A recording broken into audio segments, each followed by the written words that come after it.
Yo, what is good, guys? It's your boy Anime Mega Reviews, and I'm back full time, guys. I just graduated from college, and I had to get a lot of stuff off my plate, but I'm back on YouTube. I would probably say 90% full time, you know. But so far, I'm actually liking it, being out of school. I've had a lot of time to just brainstorm, like a lot of different videos. But let's get right into this review, guys, because it is certainly like just out of this world. So pretty much it opens up with what we saw last week, where Noelle is attacking Vanica. And this is the one thing that I'm very happy about, is that although we didn't necessarily get to see Dante versus Asta Part 2, but from Asta's power level right now, from currently what he is doing in this series, I mean, yeah, Dante is nowhere near on the level of Asta. But the one thing that I really want to see, like, this fight is really interesting because we got Vanica versus Noelle and Gaja versus Laura Pachica. And Laura Pachica right now, of course, she is being held under the curse of Magicula. And right now, this curse is making her fight against her friends. And it's truly sad. But at the same time, I am kind of excited for it because we do get to see Laura Pachica actually go 100% full power. I know she's kind of like a support mage, but she is said to be on the same power level as Julius, at least. But right now, we see Noelle tag teamed up with Undine. And this is one thing that I, of course, want to see. I've told people for at least a year now that Noelle was going to get Undine through some form or fashion, because who else would Undine really, bind with pretty well besides Noelle and Laura Pachica? They both have water powers. Noelle, of course, has a lot of potential. So I think that it's possible now. I saw this on Twitter, and one of, I believe, the leakers had said that Noelle had made a deal with Undine. And so, of course, after everything is said and done, will Noelle get to keep Undine? I definitely think so, just because of the fact that she has to keep up with Asta. And if she doesn't have Undine, then I just can't see that really happening at all. So right now we actually get a flashback to when Noelle's talking to, I forgot what that thing was called, when the elves were in that one area. I'm sorry, guys, I'm having like a brain fart right now, but you guys know what I'm talking about. But anyway, there's this flashback, and Undine is talking to Noelle, possibly, of course, very sad about what happened to Laura Pachica. And I believe that from the Twitter leaker, they said that this is where that last panel that they made that deal. So I'm not too sure if this is like a deal for Undine to be with Noelle for like a short amount of time, at least for this battle, or is it like indefinitely? Is she really going to keep this spirit forever until like she literally dies? And this is certainly something that I really want to see after this battle is over, as I said before. But anyway, guys, so the one thing that we really have to think of with this battle between Noelle and Vanica is, man, look, Vanica's a savage. I don't know if y'all know that. Vanica is the most savage Dark Triad member there is, right? So this is automatically going to be just a tough battle for Noelle, even with the help of Undine, even with the help of Gaja, because Gaja has to handle Laura Pachica.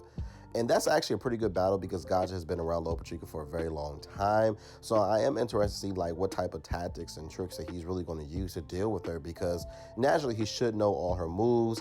However, he should be afraid because she's going 100% full power.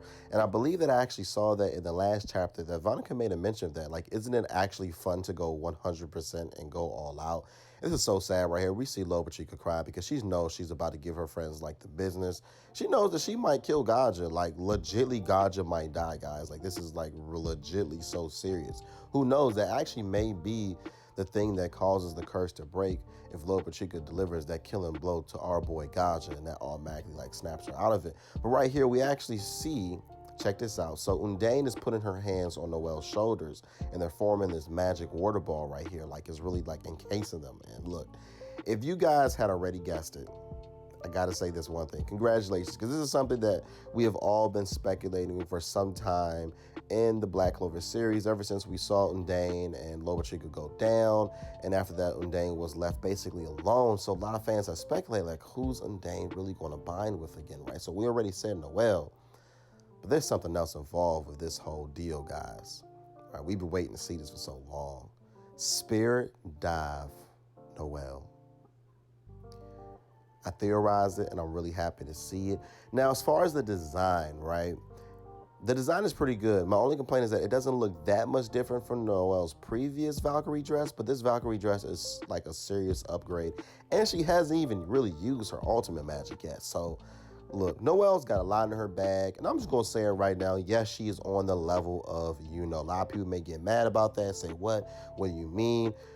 First of all, we got Undine, who is a very mature spirit, right? She is definitely more mature in terms of power, in terms of knowledge, in terms of just longevity than what we've seen with Belle. The reason why I say this is because when Yuno had his transformation with Boros, we actually saw, I'm sorry guys, the spirit of Boros, we saw that Belle got a little bit bigger. So I think that Belle has kind of been like a younger spirit compared to maybe the other elemental spirits that we've seen so far in the series.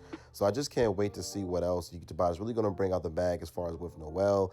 And I can't wait to see this battle. Like, this battle is going to be pretty epic as far as what we see with Vanica and Noelle. We know that Vanica, look, she is certainly evil, but she is a savage. She loves to fight. She's like Kenpachi from Bleach. And so automatically we got to put respect on her name. And this is honestly probably going to be my favorite fight of this arc so far, because yeah, I like the fight between Asta and the Twin Devils and what we saw with Magna and Dante, but at the same time, the most personal fight that we've seen so far, besides maybe Yuno and Xenon, is Noelle and Vanica. That is deeply personal, like deeply personal. So I expect Vanica and Noelle to go all out, fist throwing, hands squared up, everything. But anyway, guys, that does it for me today. If you like my review, please give it a like, and also comment down below in the comment section. And if you're new, please subscribe. I'm going to drop videos every other week, guys. Not every other week, I mean every week. I originally did have a schedule for every other week because I was in college, but right now that I'm out, it's going to be every week. I'm going to also drop more theory videos because I got an interesting theory to tell you guys this week. But anyway, make sure you guys stay safe and peace.